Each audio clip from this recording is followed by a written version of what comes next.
Et pour avoir un éclairage de cette situation politique, nous allons retrouver en direct de Paris le rédacteur en chef adjoint de l'Express, Pascal Saut. Bonsoir. Bonsoir. Merci d'être là avec nous. Alors, à votre avis, pourquoi la droite insiste-t-elle à ce point pour la création de cette commission d'enquête parlementaire ? Il y a deux raisons en réalité. Il y a une raison qu'on va écarter assez rapidement, mais qu'il faut quand même nommer, qui est une raison politique. Il faut se rappeler qu'en 2012, lorsqu'il y avait l'attentat de Mohamed Merah, qui avait provoqué la mort d'enfants dans l'école juive à Toulouse et de militaires, la gauche, à l'époque, qui était dans l'opposition à Nicolas Sarkozy, président de la République, avait elle aussi réclamé une enquête et des précisions sur les conditions dans lesquelles cet attentat avait pu avoir lieu. Donc, retour un peu de bâton quelques années plus tard, la droite, à son tour, réclame au gouvernement socialiste de François Hollande et Emmanuel Valls des explications sur ce qui s'est passé et pourquoi on en arrive à cette situation, qui est quand même l'attentat le plus grave qui a été commis en France de toute l'histoire. 130 morts au Bataclan et autour, dans les cafés et restaurants autour, c'était inédit, un bilan d'une telle gravité. Ça, c'est le premier point. Le deuxième point, la droite réclame cette commission d'enquête parlementaire parce que les enquêtes judiciaires qui sont menées depuis les attentats ont quand même démontré qu'il y avait des questions légitimes à poser sur deux points. Premièrement, est-ce que les enquêtes en amont, c'est-à-dire les renseignements sur ces terroristes qui sont passés à l'action de Belgique, étaient bien rassemblés? Est-ce qu'il y a eu une bonne coopération, notamment entre Belges et Français? Ça, c'est le premier point.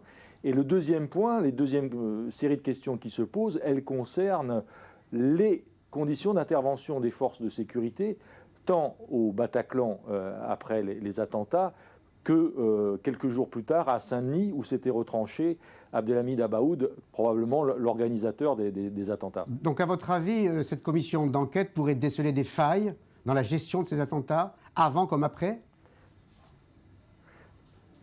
C'est possible, mais alors, la question, il y a quand même un bémol à apporter qui est assez important, c'est que vous savez que la commission d'enquête parlementaire, en réalité, ses conditions d'investigation sont relativement limitées, parce qu'il y a des instructions en cours.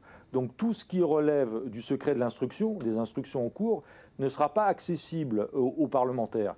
Donc est-ce qu'ils vont pouvoir conduire une enquête aussi fouillée qui serait nécessaire? Ce n'est pas certain. Ça, c'est le premier point. Le deuxième point, c'est qu'évidemment, il y a des questions légitimes. Par exemple, est-ce que l'intervention des forces de sécurité s'est déroulée assez vite au Bataclan? Est-ce qu'il y a eu un délai raisonnable? Est-ce qu'on aurait pu éviter ce nombre de victimes colossales qu'il y a eu? Je rappelle qu'il y en a eu 90, rien que dans cette salle de spectacle. Donc toutes ces questions-là, elles sont légitimes et elles doivent être posées. Ça, c'est évidemment le premier point.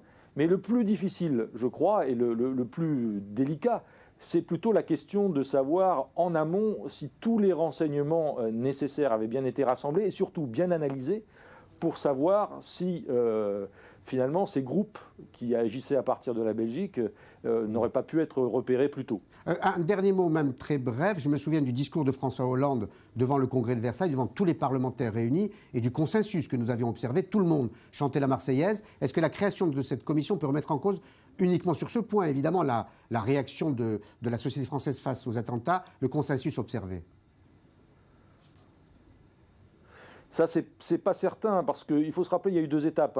Après janvier, après les attentats de Charlie Hebdo, il y avait une grande émotion très très forte qui s'était traduite par un rassemblement le 11 janvier de beaucoup de la population et indifféremment de droite et de gauche, des gens de droite et de gauche.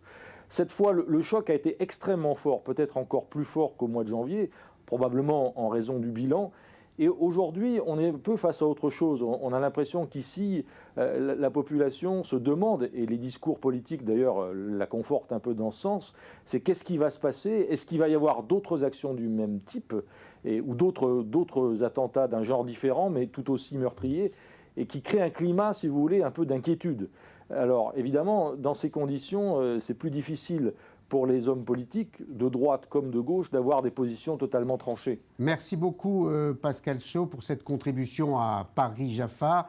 dans un souci de transparence. Je dois dire que hier Libération, aujourd'hui l'Express, que Libération, l'Express et I24 News font partie du même groupe créé par Patrick Drahi. Et je me réjouis de cette collaboration entre ces trois médias. Nous aurons l'occasion d'en reparler à l'occasion justement d'une émission politique que nous vous proposerons avec l'Express et Libération. Merci encore.